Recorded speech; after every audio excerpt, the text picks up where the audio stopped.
নমস্কার বন্ধুরা, green gardener চ্যানেলে সবাইকে স্বাগত জানাচ্ছি। তো আমার সামনে যে গাছটি দেখতে পাচ্ছেন, এটা আমাদের অত্যন্ত পরিচিত একটি গাছ। এটা হলো ড্রাগন ফ্রুট। এই ড্রাগন ফ্রুট নিয়ে কিন্তু আমাদের বিভিন্ন রকম প্রশ্ন থাকে যে কিভাবে আমরা বেশি ফল পাবো, কি পরিচর্যা করতে হয়। কারণ অনেকে আছে গাছ লাগান অথচ ফল পান না।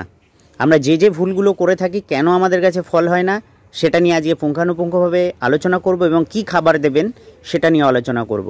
তো বন্ধুরা, ভিডিওটি অবশ্যই কিন্তু শেষ পর্যন্ত দেখবেন। তো দেখুন, আমার এই গাছটায় কিন্তু প্রচুর পরিমাণে ফল এবছর হয়েছিল, দেখতেই পাচ্ছেন। আর সবথেকে বড় ব্যাপার, এই শীতেও কিন্তু গাছে এখনও একটা ফল ধরে আছে। সমস্ত গাছের ফল এইটা খাওয়া হয়ে গেছে। একটু দেরি হলো ভিডিওটা করতে, কটা দিন আগে করলে হয়তো খুব ভালো হতো। যাই হোক, এখনও সময় আছে বন্ধুরা, আপনার গাছেও কিন্তু প্রচুর পরিমাণে ফল ধরাতে পারবেন। সেটা নিয়ে বিস্তারিত আলোচনায় আসি। দেখুন, আমি এই গাছগুলো ছাঁটাই করেছিলাম, কিন্তু দেখছি এদিকে একটু ফাঙ্গাসের প্রবলেম হয়েছে। তাই এই ফাঙ্গাল অ্যাটাকগুলো কিন্তু আপনারা অবশ্যই আটকানোর জন্য গাছে ফাঙ্গিসাইড দেবেন। আমি একটু পরেই গাছগুলোয় ফাঙ্গিসাইড স্প্রে করব। আর যে জিনিসগুলো আমাদের মাথায় রাখতে হবে, যে সমস্ত ডালগুলোয় ফল হয়ে গেছে, অর্থাৎ অনেক পরিমাণে ফল হয়েছিল, সেই সব ডাল, এই গাছটায় যেমন এই ডালটায় অনেক পরিমাণে ফল হয়েছিল, তাই আমি কি করব, এই ডালটা অবশ্যই কেটে দেবো। কারণ আমরা জানি নতুন ডালে কিন্তু ফল হয়। আমি আপনাদের একটা পরীক্ষামূলকভাবে এটা আরও দেখাচ্ছি। দেখুন, এই যে ডাল থেকে একটা ডাল বেরিয়েছে, এইটাই কিন্তু ফল সেট হয়েছে। দেখুন, ডালটা দেখলেই কিন্তু বুঝতে পারবেন যে এটা হলো একটা নতুন ডাল। তবে এই ডালটা অপেক্ষাকৃত দুর্বল এবং নিচের দিকে একদমই বেশি হেলে পড়েছে। যদিও নিচের দিকে একটু হেলা ভালো, কিন্তু এই ডালটা যেহেতু একদম অপেক্ষাকৃত দুর্বল, তাই আমি এই দুর্বল ডালটা অবশ্যই কিন্তু কেটে দেব। এরকমভাবে আপনারা কেটে ফেলে দেবেন। যত গাছে নতুন ডাল আনতে পারবেন, তত কিন্তু আপনার গাছে ফল বেশি হবে। আর এই ছাঁটাইটা কিন্তু করতে হবে এই ডিসেম্বরের মধ্যেই। অর্থাৎ আপনারা এই নভেম্বর ডিসেম্বরের মধ্যে যদি গাছে ছাঁটাই করেন, নতুন অনেক ডাল বেরোবে এবং তাতে থেকে কিন্তু আপনারা সেই ডাল থেকে অনেক পরিমাণে ফল পেতে পারেন। তো আমি আজকে খাবার দাবারের বিষয়ে বলে দিচ্ছি যে এই খাবারগুলো আপনারা যদি দিতে পারেন একটি গাছে, তাহলে কিন্তু আপনার গাছ যেমন নতুন ডাল ছাড়বে এবং আশানুরূপ ফলও কিন্তু তাতে পাবেন। হয়তো ভিডিওটা একটু বড় হতে পারে, তবু আমি আপনাদের সামনে দেখাচ্ছি। আমার এটা দেখুন, আমি এবছরই একটা গ্রো ব্যাগে দিয়েছি, বড় একটা জিও টেক্সটাইল গ্রো ব্যাগ, তাতে আমি দিয়েছি। আমাদের আরও একটা ধারণা আছে, আমি ভিডিও করতে করতেই বলছি, যে আমরা জানি ড্রাগন ফ্রুট মানে একটা মরুভূমির গাছ, এতে জল কম লাগে, পরিচর্যা লাগে না, এই রকম বিভিন্ন ধারণা কিন্তু আমাদের মধ্যে বদ্ধমূল ধারণা আছে। কিন্তু তা নয় বন্ধুরা, ড্রাগন ফ্রুটে যথেষ্ট পরিমাণে জল লাগে, না হলে কিন্তু গাছ ভালো হবে না, আপনার খারাপই হবে বেশি। তো আমি যেটা করেছি, আমি কিছু পরিমাণে পাতা সার নিয়ে নিয়েছি। আপনারা চাইলে ভার্মি কিংবা গোবর সারও নিতে পারেন। যেহেতু আমার টবটা বড়, তাই আমি অনেকটা পরিমাণেই নিয়ে নিয়েছি এই পাতা সার। এর মধ্যে যেগুলো আছে এগুলো ফেলে দেবো। আপনারা ভিডিওটা কিন্তু অবশ্যই দেখবেন। এবার আমি যেটা করব, যে আমার যেহেতু টব বড়, আপনারা চাইলে, যদি আপনার 10 ইঞ্চি টব থাকে, 1 মুঠো নেবেন। এটা শিংকুচো, আপনারা জানেন এটার মধ্যেও প্রচুর পরিমাণে নাইট্রোজেন আছে, এছাড়া অন্যান্য জিনিসও রয়েছে। আমি 2 মুঠো দিয়ে দিলাম। আমি দিয়ে দেবো হাড় গুঁড়ো। হাড় গুঁড়ো আমি এইরকমই 2 মুঠো মতো দিয়ে দেবো।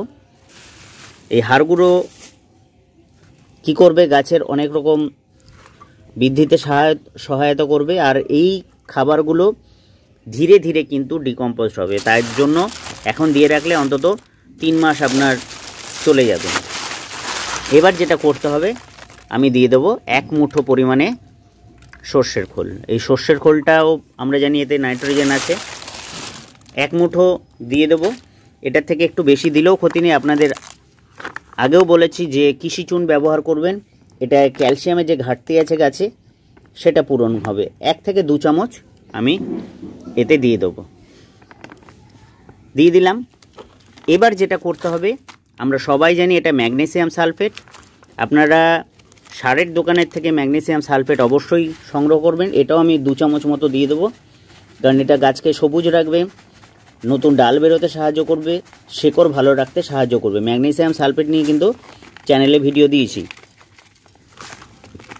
তো বন্ধুরা দাঁড়ান একটু, নতুন প্যাকেট তো একটু অসুবিধা হচ্ছে। দিয়ে দিলাম ম্যাগনেসিয়াম সালফেট।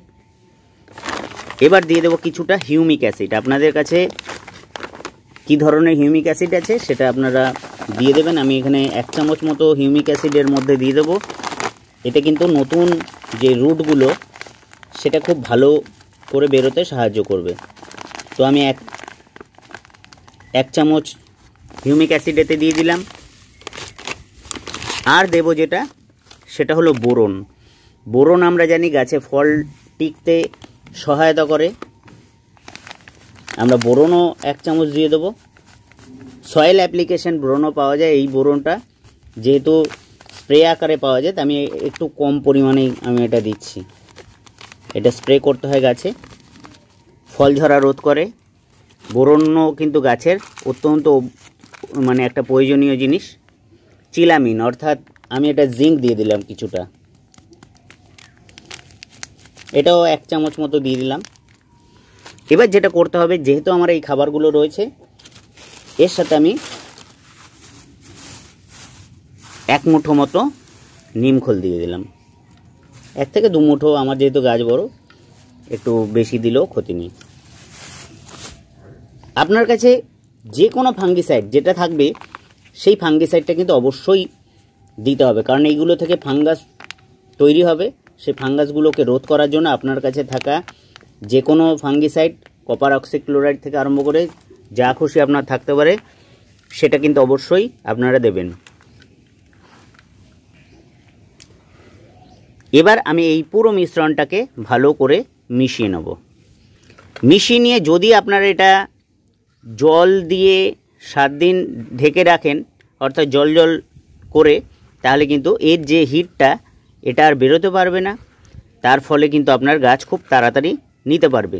যেহেতু আমি গাছের কোনো শেকড় ছাঁটাই করিনি, শুধুমাত্র টব পরিবর্তন করেছি, তাই আমি কি করব, যে আমি এইগুলোকে আর 7 দিনের জন্য রাখবো না।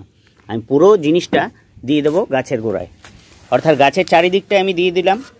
তাহলে কি হবে, গাছ খুব সহজেই কিন্তু ভালো হবে, মানে বৃদ্ধি পাবে, নতুন শাখা পোশাখা বৃদ্ধি পাবে। একটু আমি গোড়া থেকে দূরে দেবো, কারণ কি হবে আর নাহলে গোড়ায় পুরো ডাইরেক্ট পেলে গোড়াটাকে পচিয়ে দিতে পারে, কারণ এগুলো সব গরম খাবার। আমি একটু দূরে দিয়ে দেবো। এবার নতুন শেকড় যখন বেরোবে, তাহলে কিন্তু এক সহজেই এই খাবারটা নিতে পারবে। আমার যেহেতু দেখুন এই জল জল রয়েছে এখনও, অর্থাৎ আমি কিছুক্ষণ আগেই গাছে জল দিয়েছিলাম। তো এইভাবে আপনারা গাছ করুন, দেখবেন আপনার কিন্তু খুব ভালো রেজাল্ট আপনারা পাবেন। আর গাছে কিন্তু অবশ্যই ফাঙ্গিসাইড দেবেন। আমরা যদি ভুল টাইমে গাছ ছাঁটাই করি, অর্থাৎ আমরা যদি দেখা গেল যে ফেব্রুয়ারি কি মার্চ মাসে গিয়ে ডাল ছাঁটাই করলাম, তার ফলে কিন্তু আর নতুন ডাল যেগুলো গজালো সেগুলো কিন্তু সানবার্ন হয়ে, অর্থাৎ অত্যাধিক গরমের সময় কিন্তু সেটা সানবার্ন হয়ে সেই ডালগুলো মারা গেল, আপনারা আশানুরূপ ফল কিন্তু তাতে পেলেন না। তাই আপনারা এই কথাটা মাথায় রাখবেন যে এই সময় কিন্তু গাছ আপনার প্রয়োজনীয় অনুযায়ী আপনি ছাঁটাই করুন এবং গাছে অবশ্যই কিন্তু ফাঙ্গিসাইড দিয়ে রাখবেন। তো বন্ধুরা, আর খাবারটা দেবেন। তো আজকের মতো এইটুকুই, দেখা হবে অন্য কোনো ভিডিওতে। চ্যানেলে আরও অনেক ভিডিও আসছে, আপনারা সঙ্গে থাকবেন অবশ্যই, কিন্তু সেই ভিডিওগুলো দেখবেন এই আশায় রইলাম। আজকের মতো এইটুকুই, সকলে ভালো থাকবেন এবং সুস্থ থাকবেন।